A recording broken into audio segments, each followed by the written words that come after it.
At a hospital in Seattle, Samantha and will find out they're expecting a baby boy. Before heading to the airport, we'll tell Samantha that he plans to ask her father for permission to marry her. After arriving in Chicago, we'll attend a few business meetings before visiting Samantha's parents, Paula and Tom. Though they welcome him into their home, the atmosphere is tense. During dinner, Tom mentions he heard Will and Samantha are planning to move in together, and asks Will to promise he won't go after any money Tom provides for his daughter if they ever break up. Will assures him he has a good job and they don't need financial help, which sparks an argument. Paula tries to defuse the situation, but when tensions rise, she politely suggests it's getting late, prompting Will to leave. The next morning, Will is woken by a video call from Samantha and realizes he's overslept and may miss his flight. She tries to talk about what happened with her parents, but strange noises interrupt their conversation.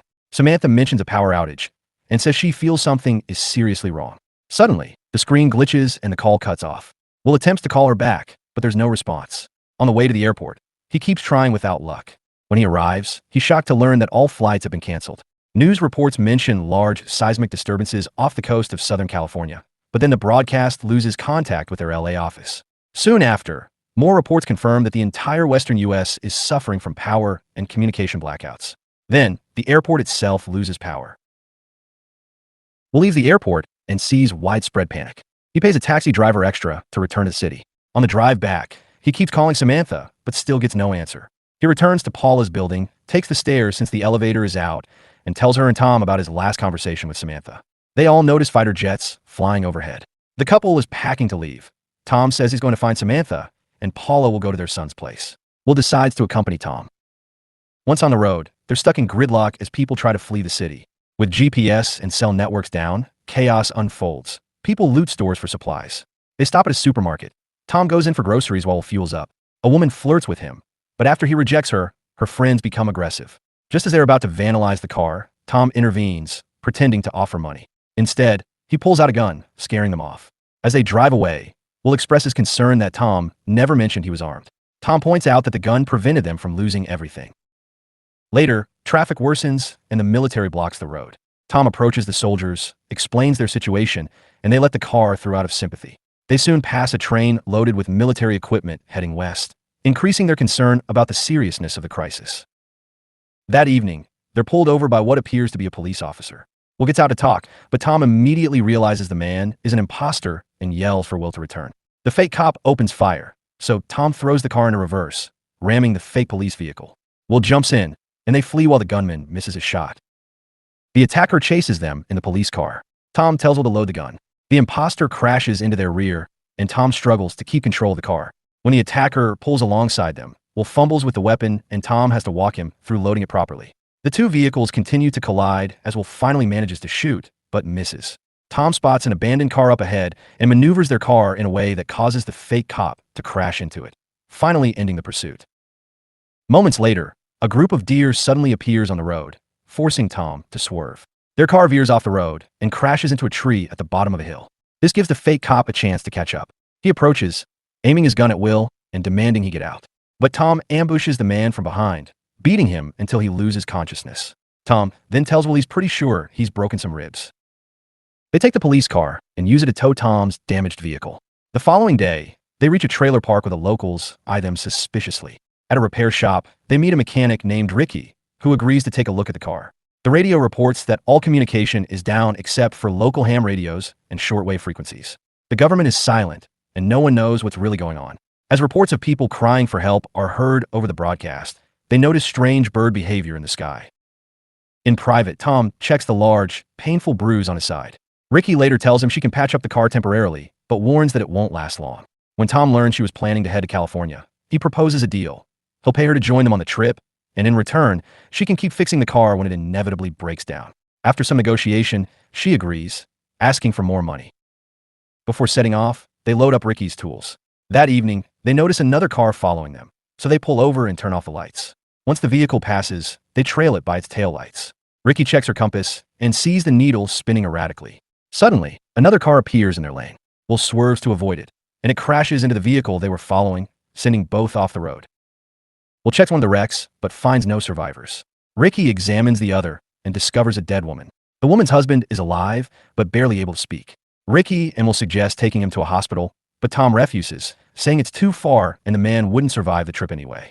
Will reluctantly gets back in the car, but Ricky remains stunned, staring at the bodies. Soon, another car stops nearby, and a group of unsettling-looking men gets out. Tom, sensing danger, starts driving away, but will insist they pick up Ricky first. Tom does, but tells Will he only did it because he asked. Ricky, upset by Tom's attitude, declares she won't fix the car again. In response, Tom abruptly shakes the car, causing her to hit her face on the seat in front of her. Later, while stopping to refuel, Ricky and Will notice the clouds behaving strangely. Suddenly, lightning strikes a utility pole, and a powerful storm begins. Driving becomes difficult due to poor visibility, even with headlights on, so they decide to wait out under a bridge. The next morning, they continue driving under clearer skies. As they pass a radio tower, their car radio picks up a signal. A reporter says there's still no internet, no cell service, and the government remains unresponsive. A few miles down the road, they encounter a blockade set up by locals and their vehicles. The sheriff is cautious, but allows them through once Will mentions the names of people he knows in town. Will then stops to visit his friend Meg, who's distraught because she hasn't heard from her husband since he left on a business trip before everything fell apart. Will takes a quick shower, Ricky works on the car, and Tom refills their water supply. Meg breaks down in tears, afraid her husband is gone for good. Will tries to comfort her and promises everything will be okay, though he knows he can't stay. They soon get back on the road. When they notice smoke in the distance, they discover a crashed military plane. Ricky suspects it may have been shot down. Eventually, they reach an abandoned water park and search for supplies. Ricky jumps into a pool hoping to cool off, but finds the water boiling hot. A military helicopter flies overhead as they begin scavenging. The cash register has already been emptied and the cars have slashed tires, but they manage to fill up some gas cans. Tom struggles to lift them due to his injury, so Will steps in to help. That night, as they pass a transmission antenna, all their phones suddenly come to life, buzzing with alerts. Tom listens to a voicemail from Samantha in which she says she loves him, but the message is distorted by static and cuts off before she can say anything more. When he tries to call Paula, the call doesn't go through. Soon after, they notice a line of people walking along the road, coughing heavily. Thick smoke hangs in the air, and as they approach, they discover the area is engulfed in flames. Ricky suggests turning back, but Will insist it's their only route forward. As they drive through the burning area, ash and smoke engulf the vehicle. Will stops the car when he sees a woman standing in the road who says she has a flat tire. Although Ricky and Will want to help, several armed men emerge from hiding. It was a setup. The woman was being used as bait. The men attempt to steal their fuel. Will tries to fight one of them, but is quickly overpowered. When Tom reaches for his gun, he collapses in pain from his broken ribs. The attackers force Ricky to fill their vehicle's tank and steal all their gas cans. As they leave, Will offers to take the woman with them, but she refuses, wanting to stay with her unconscious husband. A chase ensues through the smoke. The robbers begin shooting, and Will retaliates by ramming their car. Tom, weakened and coughing, hands a gun to Ricky. After missing a few shots, she hits one of the tires, causing the vehicle to flip. Ricky rushes in to retrieve the gas cans, but one of the men clings to them. After a struggle, she manages to pull one free. Will yells at her to run. There's a fuel leak, and moments later the flip car explodes. Shaken, Ricky asks Will to stop the car and runs out, breaking down in tears as she realizes her actions led to the men's deaths. Tom and Will try to comfort her, reminding her she saved their lives, but give her space to grieve. By sunrise, Ricky hasn't returned. Will calls for her and realizes she's gone. Her belongings are missing. Tom quietly admits they may have made a mistake in asking her to come along. As the journey continues, Tom begins coughing up blood. When they stop at the site of a crash involving several vehicles and a train, Will goes to look for fuel. He returns to find Tom struggling to breathe. Acting quickly, Will uses a needle to relieve the pressure in Tom's chest, helping him breathe again. Back on the road, Tom asks Will to promise he'll take care of Samantha. They share stories about their families and bond. Tom finally acknowledges that Will is a good man and admits he knows Samantha is pregnant. He believes Will will make a great father. That evening, they cross a bridge littered with abandoned vehicles. When a group of armed men blocks their path, Will claims Tom needs medical help. The group tries to lure them in, but Will senses danger and reverses. Two men chase them on motorbikes. Will maneuvers the car while firing at their pursuers, eventually causing both bikers to crash. Still, a truck blocks the road. Tom fires at it while Will swerves, forcing the truck off the bridge. They finally break through, but the exertion proves too much for Tom, who dies in the back seat shortly after. Will pulls over to mourn his loss, then continues driving until the car breaks down at nightfall. Frustrated, he yells and then douses the car and Tom's body with gasoline, lighting it on fire in a final farewell. The next day, Will continues on foot. Several drivers pass by without stopping, but eventually a family agrees to give him a ride, on the condition that he surrender his gun. During the drive, they try to use the radio, but there's still no signal. They arrive at a house that belongs to Will's father, and Will invites the family to stay. After a few hours of rest, Will offers them all the supplies in exchange for their car, and the man accepts. Before leaving, Will retrieves his gun. The next day, Will walks through a devastated city, but despite the destruction, he keeps moving forward. Eventually, Will arrives in Seattle, where ash is falling from the sky and the city looks devastated. The streets are filled with abandoned cars, and he enters a fire truck to retrieve a gas mask. Continuing on foot, he walks past numerous bodies trapped inside vehicles. As he looks out over the city, he sees smoke billowing from several buildings. Navigating through wreckage and debris, Will reaches his apartment building. He climbs the fire escape and enters through a window, only to find that part of the structure has collapsed. On one of the walls, he finds a message from Samantha, telling him where to find her. Will drives to the address as fast as he can.